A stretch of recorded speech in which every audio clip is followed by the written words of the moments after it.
Kumusta mga brad? Ngayon nga po malapit na magtapos ang 2022. Alam natin na marami pa rin talagang kulang. May mga bagay-bagay tayong ina-expect na darating ngayong 2022 pero hindi nangyari. Nakakalungkot lang isipin na handa ka na sana sa mga bagay na yon pero parang pinagdadamo talaga ng tadhana. Katulad na lang sa mga motor. Yung mga motor na hindi mo ina-expect na dadalhin sa Pilipinas, nandito na sa Pilipinas.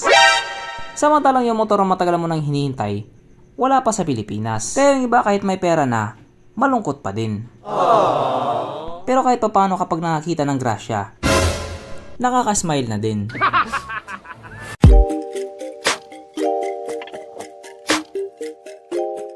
Pero syempre bago tayo magpatuloy, kung bago ka pa lamang napadpad dito sa aking walang kwentang channel, huwag ka na mag-subscribe. So yun na nga, kapag sinabi mong mapormang motor, palag-palag dyan yung mga motor na underbone. Isa nga po sa pinaka-nililingon ng mga tao, walang iba underbone yan. Nandun yung forma, nandun yung power, at abot kaya pa. Pero kung hanggang ngayon nagtatalo-talo pa rin kayo sa kung sino nga ba talaga ang tunay na hari ng underbone, sabi ni Boy 130, shut up na lang. Bawat brand nga po ay may kanya-kanyang pambato pagdating sa underbone. Si Yamaha may Sniper, si Suzuki may Raider, si SYM may BF3i, si Honda, meron ba si Honda?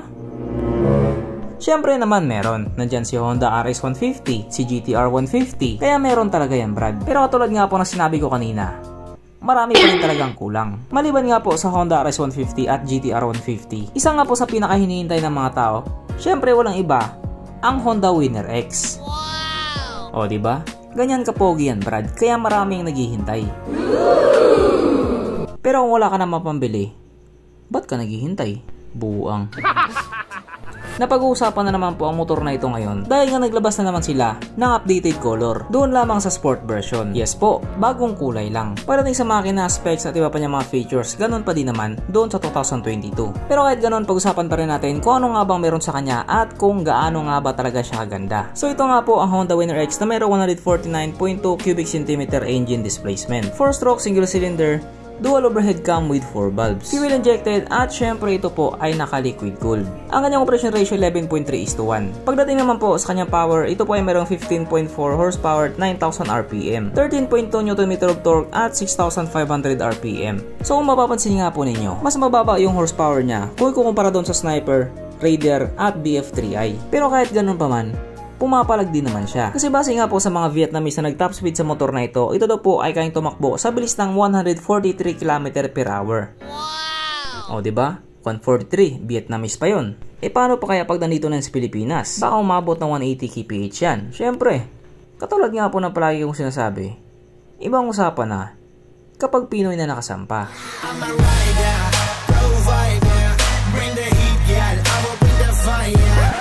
Ang kanyang tangke katulad pa rin ng dati, 4.5 liters capacity. At ayon nga po sa claim ng mga tao na nakagamit sa motor na ito daw po ay kumukonsumo ng 50 kilometers per liter. So para nga po sa isang 150cc na underbone na kumukonsumo ng 50 kilometers per liter, napakatipid na po nun. Ang sukat na niyang gulong 90/80/17 sa harap, 120/70/17 naman sa likuran. At syempre paras po itong naka-tubeless. Pagdating naman po sa kanyang braking system, ito po ay naka-disc brake sa harap at disc brake din po sa likuran. At ito nga po ay mayroong ABS, yung sa harapang bahagi lang. Ang kanyang seat ay tumitaas sa 795mm at 148mm naman ang kanyang ground clearance. Maraming nagsasabi na mas pogi pa rin daw yung 2019 model kung ikukumpara dito sa 2022 model. Kaya mga brad, kung tatanungin ko kayo, may pambili ba kayo? O wag na kayong sumagot, wala naman pala kayong pambili.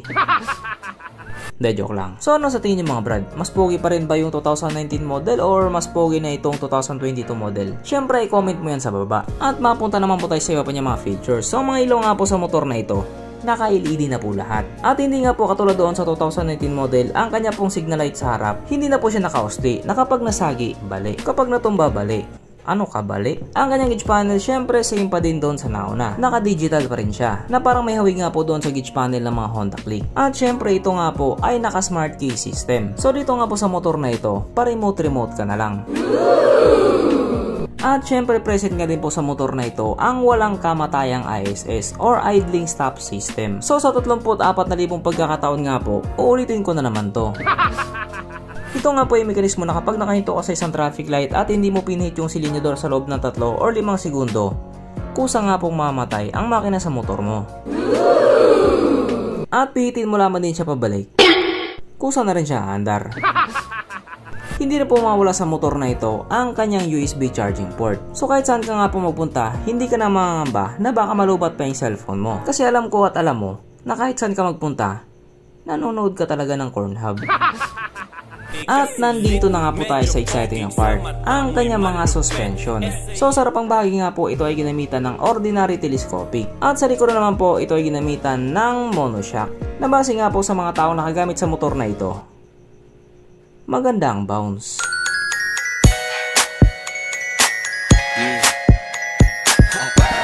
Panigurado, wala na namang nalungkot. At dahil wala nga po nalungkot, alamin na po natin kung present nga ba sa motor na ito yung tatlong pinaka-importanting features. So una na nga po dito ang kanyang lagay ng istalyon, at nakakalungkot mang sabihin, wala po siyang ganon. Wala po siyang lagayan ng istalyon. Pangalawa, wala din po siyang sabitan ng andox. At oras na nga po para sa ating Red Horse check, ang pinaka-importanting feature sa isang motor. At ayon nga po sa aking masusing pag-aanalisa, ang motor na ito ay kayang magkarga ng isang kahong Red Horse. So therefore, ang motor na ito ay hindi pala recommended. At ang presyo nga po ng updated model ng Honda Winner X150 ay nagkakalaga ng 50,560,000 Vietnamese dong. Na kung i-convert nga po natin into Philippine peso, ito po ay papatak lamang ng 117,000 pesos. Pero syempre yun lang naman po ay presyo sa bansang Vietnam. Kung sakaling ilalabas siya sa Pilipinas, panigurado mag-iiba na rin ang presyo niya. At para naman doon sa mga magtatanong kung ilalabas nga ba talaga ang Honda Winner X sa Pilipinas, ang sagot niyan, malaki ang tsansa. Malaki ang tsansang oo, at malaki din ang tsansang hindi. O diba, safe? Nakakapikon to, hindi ko maintindihan eh, ha? Ha? Sasapakin ko yan. So hanggang dito na lang muna mga brad. Kung may gusto kang sabihin or gustong idagdag dun sa mga sinabi ko, mag-comment ka na lamang sa baba. At syempre, katulad ng dati, hindi magtatapos ang video na ito na hindi sumisigaw ang nag-iisang hari ng shoutout. At alam niyo na kung sino yon. At happy birthday to me.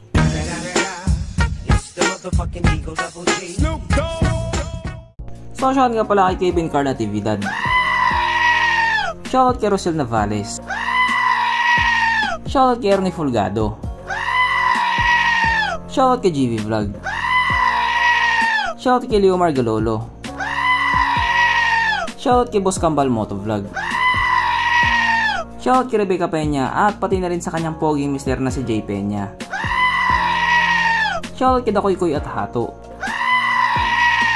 Shoutout kay Pugsit Pugapo at pati na rin sa kanyang asawa na si Ana Margarita. Shoutout kay Meljan Campanilla. Shoutout kay Johnny Salomon. Shoutout kay John Manuel, Jimwell at pati na rin kay Jay Coxin or Coxin. Shoutout kay Acacia Herschel Griba. Shoutout kay Roddy Von Malinaw. Shoutout kay Von TV. So hanggang dito na lang muna mga brad, at muli, ride safe, stay at home at stay safe, at syempre, stay alive, okay, bye.